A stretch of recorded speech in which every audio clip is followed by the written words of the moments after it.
Alright, welcome back to another Embrace Destiny video, everyone. Thank you so much for clicking that link and joining us. Thank you to my video subscribers for sticking with me. Today we are looking at the news of Destiny 2, what's happening, what's coming up, and I'm just going to highlight that quickly for the first few minutes, and then go into it, expand upon that for the remainder of the video. So if you only got a minute or two, stick around, and then you can head off after that, or come back and stay with me, and we can talk about it a bit further. So, last week, the biggest change, biggest thing that happened to Destiny 2 was the experience system was changed. You can check it out on Bungie.net. They released a news post about it. Okay, so if you haven't been listening or if you don't have any interaction with the general community of Destiny, there's a very large vocal part that is calling for A, more transparency, and B, a lot of fixes to Destiny's game and gameplay. The short description of it is that many things are not communicated well enough, and that creates dissent and distrust and anger in the community. And while the other half is, while there's a lot to do in Destiny 2, there's not a lot of reason to do it more than once, and that makes people say that Destiny is dead. So we're going to talk about that in a few minutes, but basically the experience system had been limiting players and kind of aiming them more at purchasing bright engrams with real money, microtransactions. Bungie has since changed the system. You can check out the news post for further details. Transparency is always good. Not sure if the way they fixed it is the best, but I think it's kind of an interim solution, so we'll move on from that. Next, Iron Banner just finished, so you can feel free to check out some gameplay here in the background. I believe it's the last Iron Banner of Season 1, so we'll talk a little bit more about that coming up.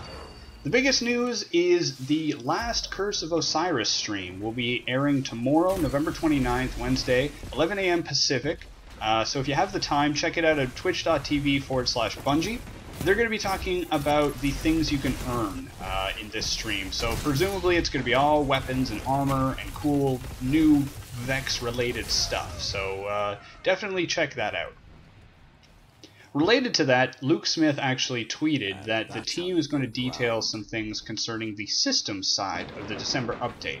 Not just systems as in mechanics or the actual coding in the game, but more about the currency systems in the game, how the game is designed and organized to keep you coming back.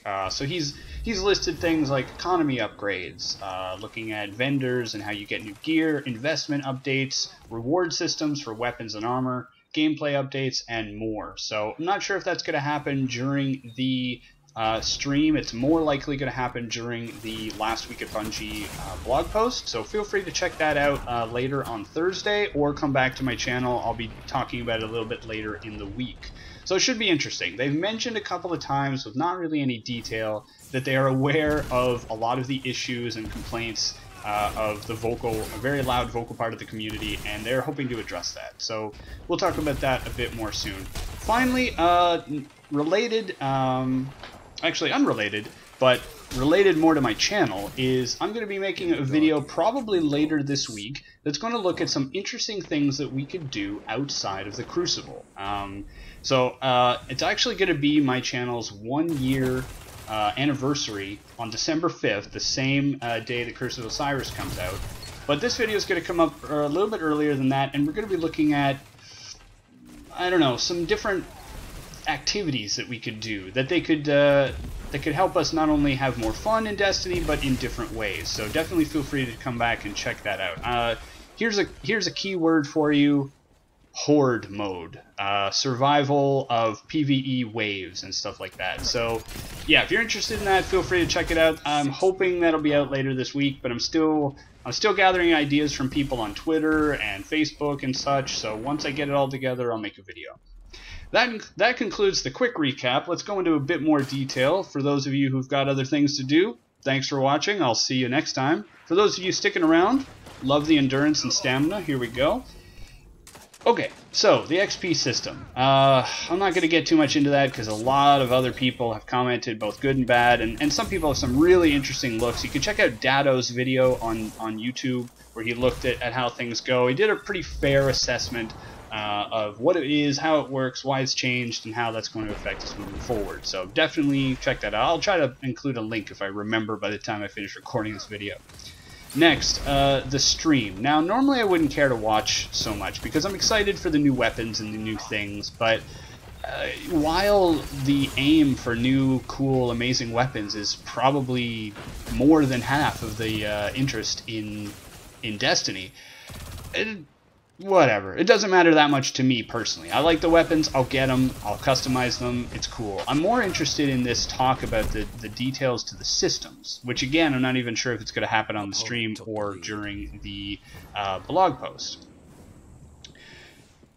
I'm more interested in seeing how that's going to go for a couple of reasons. One, essentially, there are some broken systems. I mean, we're looking at, use the Iron Banner as an example. Now, they have recently said they're going to be making some changes to the Iron Banner surrounding the token and armor, you know, around the reward system.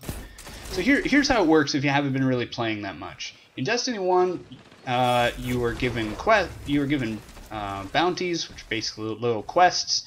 And as you played, you earned reputation. Once your reputation was high enough, you could buy these certain items from Lord Saladin or Lady Ephrodite later. And you may not be able to buy the entire set because they may not have it, but by the time you've done, you know, 2 or 3 Iron Banners, you could have theoretically bought the entire set. And they usually had really good rolls, so there was that. Or you can earn them randomly as you play. In Destiny 2, however, all vendors seem to work off of a token system. So you do stuff, you collect tokens, you turn the tokens in, 20 of them gets you the next ranking up, which gives you an engram, which then gets you a random thing. So the problem with this, simply put, is that it's a lottery. You know, you can play all you want and you're never guaranteed to get the things that you want. Whereas in the other system, half of it was a lottery and the other half was you could buy it eventually. Watch me fail at my super right here. Pretty terrible. So that's a problem. I mean, looking at this here, this gameplay, it shows me at rank 39 or 38. But by the time I finished playing yesterday, I was at rank 40. Cashed in my my last 2 rank ups with Lord Saladin, and I didn't get the helmet. I've got every other piece of armor for my Titan, but I did not get the helmet. And at this point, I'm not sure if I ever will. It's been suggested that all armor, all gear, all things are going to be switching out from season to season. So if we get new Iron Banner gear for Season 2, maybe I won't be able to get the helmet for Season 1. I don't know. I'm not that upset about it. I mean, I love this game, but, you know, it's a free item in a game. It kind of sucks that I wouldn't be able to get it, especially because of this, you know, I played enough that I should have been able to. The lottery shouldn't have been that, you know, focused. But anyway, for those of you probably screaming at me right now, yes, Bungie has actually announced that they are going to make changes to this, and it's going to be a lot better. And I'm really glad for that. I hope that it's something that carries through to other vendors as well. Because while grinding for more and more coins and tokens is a way to keep you coming back, I don't like that kind of repetitive nonsensical grind. I don't know. I mean, it's weird. I'm going to be talking about this in a later video, but it's hard to balance the concept of you need to do activities more and more to get this sought-after, difficult-to-get gear, but at the same time, you can't purposefully obfuscate and abstract the ability to get that equipment in the game. You know what I mean? So, it's weird. We're going to talk about it a little bit more. Coming up to the end of my video here, just want to thank you all for making it to the end. As I said, the big video is, the big news is coming tomorrow, so check that out, twitch.tv/Bungie. This Week of Bungie is coming out Thursday. I'll probably comment on that later Thursday, maybe Friday, because I'm a bit further east, and by the time This Week of Bungie comes out, it's pretty late for me. We'll see. And then after that, I'm going to be making a video looking at interesting things to do in PvE. So I've been talking with people on Twitch and Facebook, and if you have any comments, you can leave them down below. But I'm thinking about interesting things that you can do outside of the Crucible that are fun, that are easy to implement mechanically, or at least fairly simple, they fit in with the style and maybe the lore of the game. It's not just coming out of nowhere, and maybe have a motivation for keeping you playing around, not only because you can collect cool items, but also maybe because it's related to the lore and the emotions of the game, and you can feel more like a guardian actually protecting humanity. Anyway, that's all I got for now. Thank you very much. Tune in later in the week, and I'll catch you all next time. Bye now.